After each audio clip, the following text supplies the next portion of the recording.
విమానాశ్రయం సందడి ఇప్పుడు భోగాపురం మారింది. రేపు ప్రధానమంత్రి చేతుల మీదుగా అల్లూరి సీతారామరాజు అంతర్జాతీయ విమానాశ్రయం ప్రారంభమవుతున్న నేపథ్యంలో ప్రధాని, ముఖ్యమంత్రి చంద్రబాబు, ఉప ముఖ్యమంత్రి పవన్ కళ్యాణ్తో పాటుగా కేంద్ర మంత్రులంతా నేరుగా భోగాపురం విమానాశ్రయంలో దిగనున్నారు. ఇప్పటికే కేంద్ర పౌర విమానయాన శాఖ మంత్రి రామ్మోహన్ నాయుడు తొలి విమానంలో భోగాపురం చేరుకున్నారు.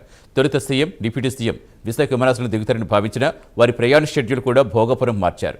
ఆగస్టు 17 అర్ధరాత్రి నుంచి అల్లూరి సీతారామరాజు అంతర్జాతీయ విమానాశ్రయం నుంచి విమాన సర్వీసులు నిర్వహిస్తామని ప్రకటించారు అధికారులు.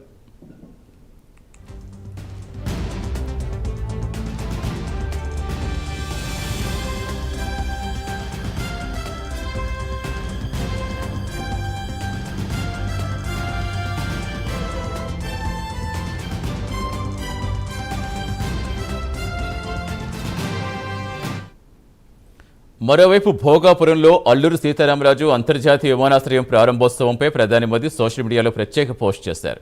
రేపు విమానాశ్రయం ప్రారంభిస్తున్నట్టుగా తెలిపారు. మౌలిక వస్తువుల అభివృద్ధికి ఇది కీలక మైలురాయిగా నిలుస్తుందన్నారు. ప్రధాని పోస్టుకు స్పందించిన ముఖ్యమంత్రి చంద్రబాబు ఆయనకు ఆంధ్రప్రదేశ్ తరపున ఘన స్వాగతం పలికేందుకు సిద్ధంగా ఉన్నామని రీపోస్ట్ చేశారు. భోగాపురం విమానాశ్రయంతో ఉత్తరాంధ్ర అభివృద్ధి కొత్త దశలోకి అడుగుపెడుతుందని సీఎం అభిప్రాయపడ్డారు.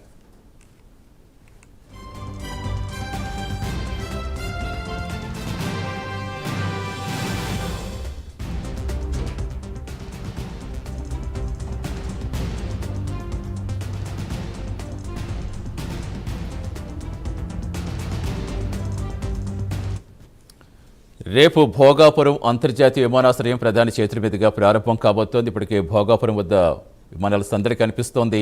పూర్తి సమాచారం ఇచ్చేందుకు మా కరెస్పాండెంట్ నరసింహ జరుగుతుంది. నరసింహ, ఇప్పటివరకు ఇంకా ఏర్పాట్లు ఇప్పటికే చాలామంది మొత్తం రాష్ట్ర వ్యాప్తంగా ఉన్న నేతలంతా కూడా అక్కడే మకాం వేస్తారు. ప్రస్తుతం ఎలా ఉన్నాయి, ఏర్పాట్లు ఎలా ఉన్నాయి, రేపటికి సంబంధించి షెడ్యూల్స్ ఏంటి, ఏం చెప్తున్నారు?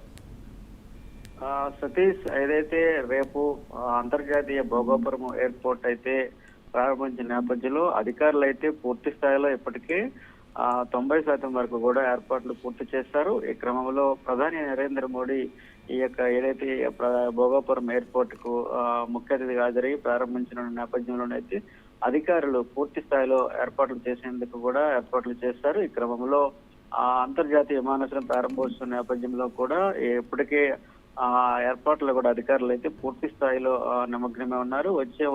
ఏదైతే వేడుక చూసేందుకు వచ్చిన లక్షలాది మంది ప్రజలకు ఏ లోటు కూడా రాకుండా కూడా అధికారులు అయితే పనులు కూడా చక్కగా చేపడుతున్నట్టు చూస్తున్నారు. అదేవిధంగా ఏదైతే 4800 బస్సులను కూడా ఇప్పటికే ఏర్పాటు చేశారు. విజయనగరం జిల్లా భోగాపురం జరిగే సభకు కూడా శ్రీకాకుళం, విజయనగరం, పార్వతీపురం, మన్యం, విశాఖపట్నం జిల్లా, అల్లూరు సీతారామరాజు జిల్లా, అనకాపల్లి జిల్లాల నుంచి కూడా 34 నియోజకవర్గాల నుంచి కూడా ప్రజలు కూడా ఏదైతే ఈ ప్రారంభోత్సవానికి రానున్నారు. అదేవిధంగా 2000 ఆర్టీసీ బస్సులు, మరో 2800 ప్రైవేట్ బస్సులను కూడా ప్రజలు ఈ యొక్క ఏదైతే వేదికను చూసేందుకు కూడా ఈ ప్రారంభానికి చూసేందుకు కూడా రానున్నట్లు కూడా చెప్పారు. ఇప్పటికీ దీనికే ఏవైతే ప్రజలకు ఏ విధమైన ఆటంకాలు జరగకుండా కూడా పూర్తి స్థాయిలో అధికారులు అయితే ఏర్పాటు చేశారు.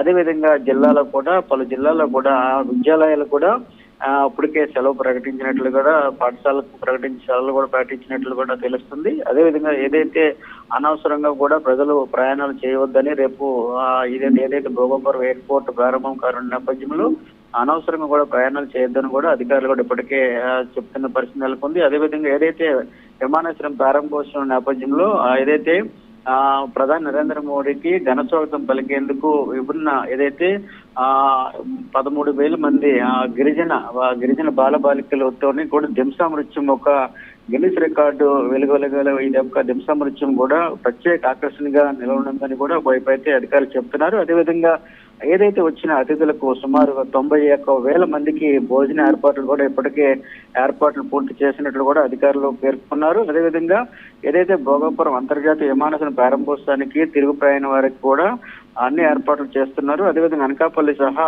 అన్ని 7 జిల్లాల్లో కూడా శాసనసభ నియోజకవర్గాల్లో కూడా ఈ 91,000 మందికి కూడా 2020 బస్సుల్లో స్వస్థలాలకు కూడా రానున్నారు. వారికి కూడా భోజన వసతి కూడా కల్పించడం కూడా మౌలిక వసతులు కల్పించే దిశగా కూడా బాధ్యతలు అధికారులు అయితే ఇప్పటికే చేపట్టారు. వారి జోన్లుగా విభజించి జీఎంసీ జోనల్ కమిషనర్, పలు సీనియర్ అధికారులు కూడా ఇప్పటికే ఏర్పాట్లు కూడా ఏర్పాటు చేసినటువంటి పరిస్థితి నెలకొంది. మరి కాసేపట్లో ఈ రోజు ఏపీ సీఎం ఎవరైతే మన నారా చంద్రబాబు నాయుడుతో పాటుగా డిప్యూటీ సీఎం పవన్ కళ్యాణ్, మంత్రి నారా లోకేష్ కూడా విశాఖపట్నానికి ముందుగా వచ్చి సమీక్ష సమావేశాలు నిర్వహించి ఈ యొక్క ఏదైతే మా భోగాపురం ఏర్పాటుకు ముందస్తుగా ఏర్పాట్లతో కూడా ఏదైతే అధికారులతో కూడా పర్యవేక్షించున్నారు. అవసరమైతే ఏదైతే భోగాపురం ఏర్పాటుకు నేరుగా వెళ్ళి అక్కడ ఏర్పాట్లు పర్యవేక్షించే అవకాశాలు ఉన్నాయని కూడా ఇప్పటికే అధికారులకు కూడా పలు సూచనలు చేసే అవకాశం ఉందని కూడా ఇప్పటికే అధికారులు చెప్తున్నారు.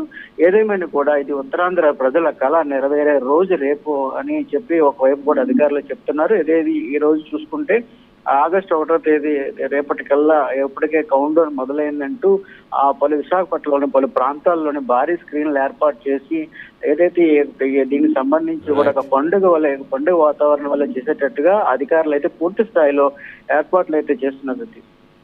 Thank you Narasimha.